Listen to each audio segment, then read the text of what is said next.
As I've mentioned in my Crown of Leaves review, I'm not an expert on visual novels. I initially bought the game because of its visuals, although ended up falling in love with the entire package. But you know how it is with Steam. You buy one visual novel and Steam will think that you live for them, recommending every single visual novel under the sun.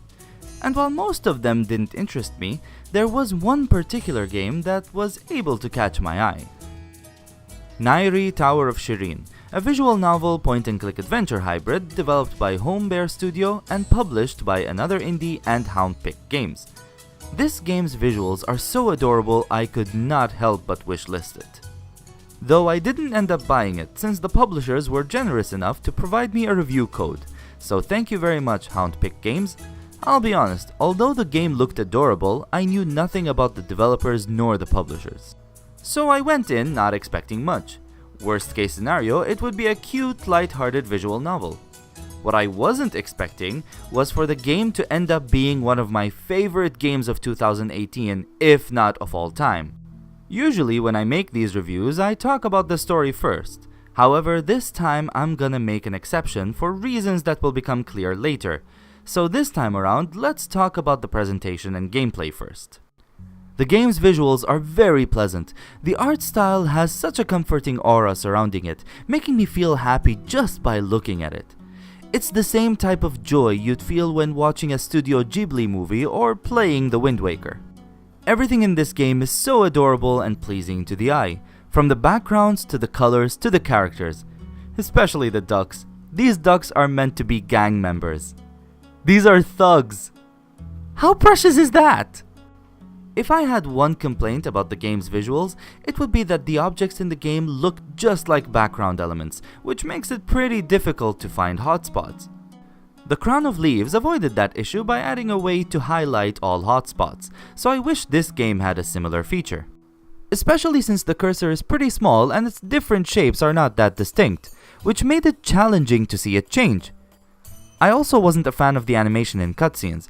I didn't like that fading away style. For some reason it gave me a headache. Thankfully there aren't that many cutscenes and the in-game animation was done pretty well. It made the areas you explore feel a lot more lively and welcoming. As for the music, it was nice.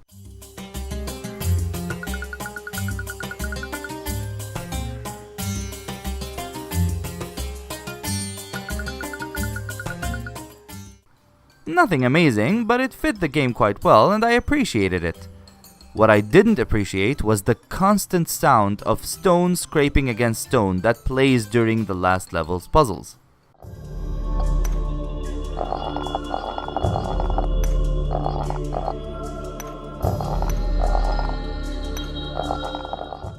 Speaking of which, let's talk about the gameplay. The UI is pretty simple, where you just click on stuff and something happens. As I've mentioned before, the game is a visual novel and point-and-click adventure hybrid. The visual novel half is very simplistic since the game has no story-changing choices or branching paths. You do get dialogue choices, but only one of them results in story progression, so there is no way to change the game's events or outcomes. Everything plays out exactly the way it was meant to, and the game has only one ending. It's as basic as visual novels can get, so it's fortunate that the point-and-click half of the game is pretty fleshed out. Inventory puzzles were signposted pretty well. Almost too well.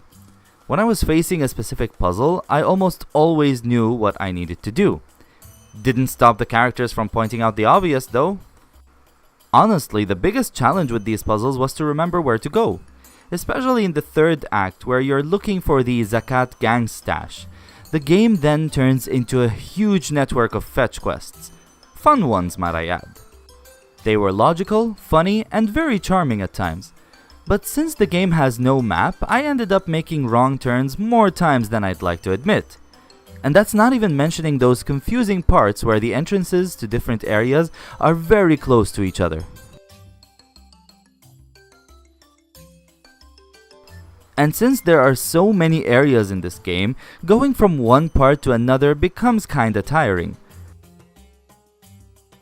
The game would have benefited from a fast travel system, maybe a map similar to that of King's Quest III, which allows you to click on specific areas to instantly travel to. Your inventory is at the bottom of the screen and you can access it by clicking on the bag icon. When you want to use an inventory item on a hotspot, you just drag and drop the item on said hotspot. It's not the most intuitive inventory system, but it's pretty straightforward. My biggest issue with these puzzles was that sometimes you need to use an item on things that aren't even hotspots. Don't do that, developers. If I'm expected to use an item on something, I would very much like to know that that's something I could interact with in general. There are gold coins scattered throughout the entire game, which can be collected by clicking on various background elements. These coins are sometimes necessary to advance the game, but they're mostly just collectibles. They can also be used to unlock some artwork in the game's bonus area. Since there are no indicators as to where these coins are, this might sound difficult, though you eventually get the hang of it and it becomes a nice little scavenger hunt. As for logic puzzles, they were mostly in the second and fourth acts and were quite challenging. Thankfully, you get a journal which holds some notes that help you in solving them. The puzzles were aplenty and they were challenging and well made. I had so much fun solving them. Would have had more fun if the physics on these sliders weren't being such a So far, the game seems like an okay game. The visuals are cute and the gameplay is good, but it's not outstanding. And this is why I postponed talking about the story till the end, because it is the story that made me love this game so much. The game is set in Shirin, an Arabic-themed kingdom in a world ruled by both humans and anthropomorphic animals. You play as Nairi, the daughter of Noel and Saira, both members of one of the two councils that help the king with running Shirin. After both her parents were arrested by the royal guards, Sammy, her mentor, helps her escape. He instructs her to meet with his friend Frederick, who was supposed to smuggle her out of Shirin. Unfortunately, the caravan that was smuggling her was raided by a group of cat bandits. Up to this point, the story was losing me. There will be a bit of minor spoilers in this section, but everything I'm gonna spoil is within the first act, and the game has a total of 4 acts. If this bothers you, skip to this point in the video and I'll add a TLDR for you. Asim, the leader of these bandits, discovers Nairi in one of the crates and is convinced that whomever she's running away from is willing to pay a good amount of money to get her back. So he decides to keep her so that they could ransom her. They leave her locked up in their hideout and go out to do some more raiding. She finds a way to escape but is caught as soon as she steps out. Impressed by her escaping skills, Hassem realizes that he doesn't have a tough enough heart to kidnap people and decides to let her join their group. In the span of a few weeks, Nairi's relationship with these bandits grows stronger. Assuming that the dust has settled in Shirin, they decide it's time for her to go back home. But since they were banished from Shirin, they can only escort her to the poor district's entrance. Hassem instructs her to find their old friend Rex, who could smuggle her into the rich district. And here, I was genuinely considering quitting the game. It just wasn't impressing me. Sure, it's cute, but so far the gameplay was too simplistic and the puzzles were too easy, and the story was just boring. First off, the cat bandits were very one-dimensional. Noor is the big, quiet guy. Omar is the nice, fat guy. Riyadh is the apathetic, smart guy. Nada is the tough, badass. And Asim is the generic leader with a sad background story, which isn't that sad. I also dislike the way the devs showed us how Nairi became friends with them. All we get is a slideshow of their interactions with disconnected statements that show them becoming friends. Makes it look less like a friendship and more like Stockholm Syndrome. Even Nada, who hated Nairi's guts a few minutes ago, is now sad that Nairi is returning home. So far, I have no reason to care about the characters, and that lazy slideshow storytelling style just made me lose interest in the rest of the story. This part should have been more fleshed out. There should have been more direct interactions between the characters that us players could be part of. Perhaps Nairi saves Nada's life, which earns her trust. Instead, she just likes her for some reason. How about showing us Noor teaching Nairi how to defend herself instead of this half-assed scene of him telling her that she's as tough as any one of them? Or maybe Asim should have told Nairi his history with Rex and the Zakat gang during a mission or something. Instead, it was tacked on to the end of this whole act as an out-of-place exposition scene. And that's not even mentioning the writing, which is heavily geared towards a younger audience. That in itself is not a bad thing, since the game could be targeted at children. But it is one more reason for me not to care about the story.